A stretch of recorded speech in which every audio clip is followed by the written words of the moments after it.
صحیح مسلم اور صحیح بخاری میں حدیث ہے، ابن عباس کہتے ہیں سیدنا عمر کی میت رکھی ہوئی تھی، لوگ ان کی میت پر تعریفی کلمات پڑھ رہے تھے۔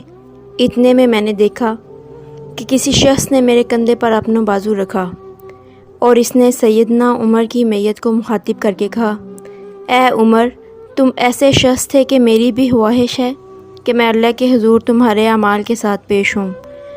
میں نے بارہا رسول اللہ صلی اللہ علیہ وآلہ وسلم سے سنا تھا کہ آپ فرما رہے تھے، میں ابو بکر اور عمر داخل ہوئے، میں ابو بکر اور عمر نکلے، میں ابو بکر اور عمر فلاں جگہ گئے۔